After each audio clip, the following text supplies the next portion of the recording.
एक नियम बना लो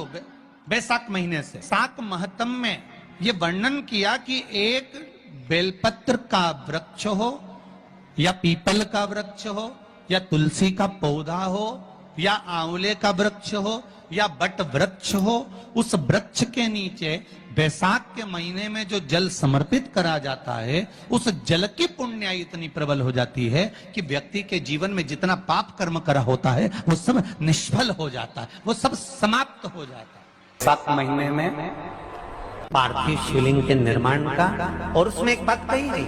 कि जब संसार का मनुष्य मृत्यु लोक में रहने वाला मानव,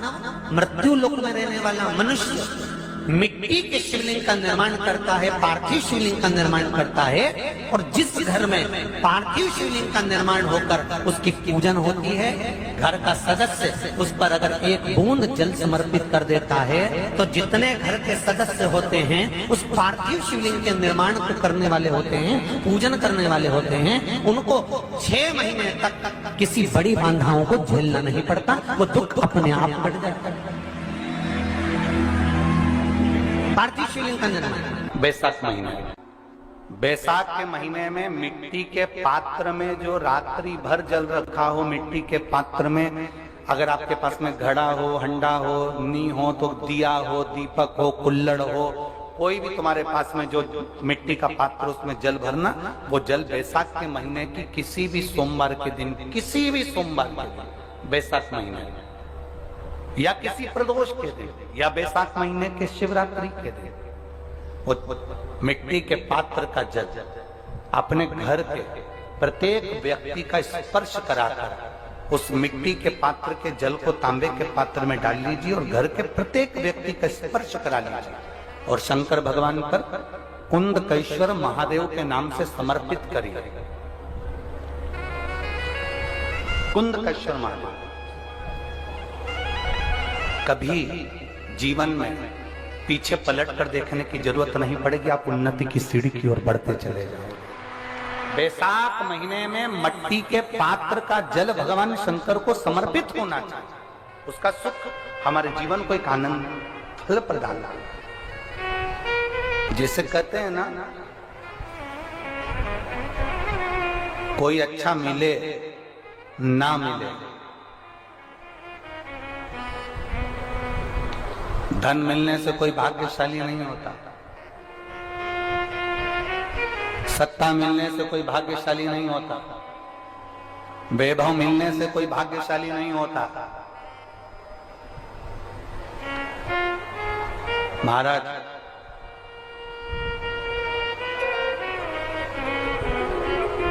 धन मिलने से कोई भाग्यशाली नहीं होता, वैभव मिलने से कोई भाग्यशाली नहीं होता, सत्ता मिलने से कोई भाग्यशाली नहीं होता, बड़ा मकान मिल जाने से कोई भाग्यशाली नहीं होता। शिव महापुराण की कथा कहती है, अगर 2 सही मिल जाएं तो तुम्हारा जीवन सफल हो जाए, एक गुरु सही मिल जाए और दूसरी घरवाली सही मिल जाए तो तुम्हारी जिंदगी स्वर्ग। दुनिया का सबसे भाग्यशाली व्यक्ति वो होता है जिसको 2 ठीक मिल गए, 2 अच्छे मिल गए, एक गुरु अच्छा मिल जाए, दूसरी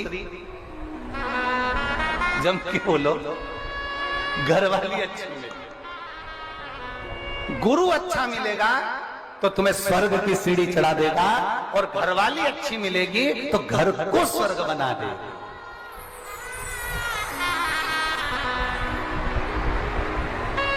और इसमें से भी गुरु भले पीछे रह जाए पर जगदम्बा। बैसाख के महीने में नवमी तिथि को माता जानकी का प्रागट्य हुआ है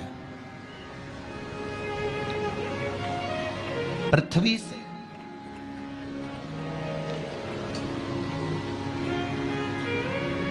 कभी एक विचार करिएगा कि नरसिंह अवतार बैसाख के महीने में हुआ, कुर्म अवतार बैसाख के महीने में हुआ, हयग्रीव अवतार बैसाख के महीने में हुआ, परशुराम अवतार बैसाख के महीने में हुआ, माता जानकी का अवतार बैसाख के महीने में हुआ। आखिर बैसाख के महीने में, माधव महीने में इतनी महत्वता क्यों?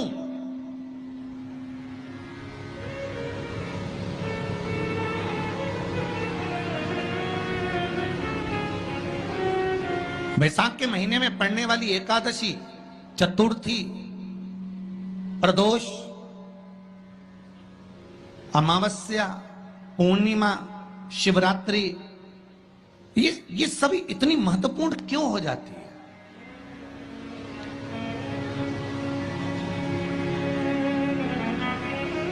इसकी महत्वता इतनी प्रबल क्यों हो जाती है? किस लिए? क्योंकि बैसाख का जो महीना पड़ता है, सूर्य की संपूर्ण तपन, सूर्य देव अपने पूर्ण तेज के साथ में, पूर्ण तेज के साथ में मृत्यु लोक के निवासियों पर, चाहे जलचर हो, थलचर हो, वायुचर हो, चाहे जो जीव हैं, उस पर जब किरण फेंकते हैं तो संसार का जो मनुष्य है उस पर जब ताप पड़ता है तो ताप पड़ने के कारण उसके मुख से भगवान का नाम निकल ही जाता है, स्मरण नाम निकल ही जाता है। जब उसके मुख से भगवान का नाम निकलता है तो वो भगवान की शरणागति खुद ग्रहण कर लेता है स्वयं।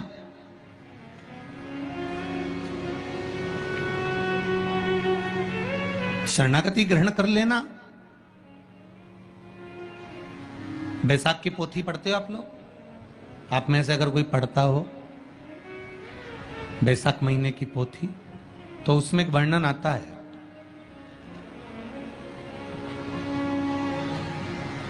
गीता प्रेस गोरखपुर के कल्याण अंक में भी आप ये पावन बैसाख चरित्र श्रवण कर सकते हैं। उसमें बैसाख महीने की पोथी में 10वें दिवस की कथा में 10वें अध्याय में एक व्याध और शंख मुनि का चरित्र आता है।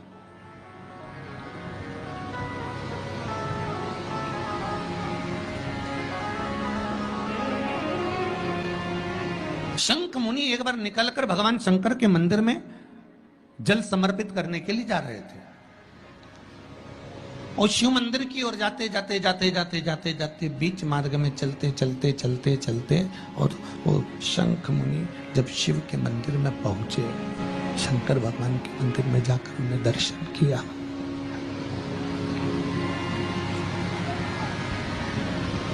जल का पात्र उठाया और वो जल का पात्र उठाकर जब भगवान शिव को समर्पित कर रहे थे तो उसी समय जल का पात्र उठाकर जब शंकर भगवान को समर्पित करा गया और शंख मुनि निकलकर जब बाहर आ रहे थे,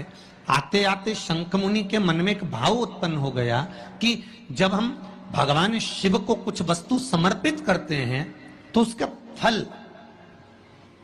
उसका पुण्य फल हमें कितने समय में प्राप्त होता है। ये शंख मुनि के मन में एक विचार जागृत हो गया, शंख मुनि के मन में एक भाव जागृत हो गया। एक लोटा पानी जो भगवान शंकर को समर्पित करता है, मरने के बाद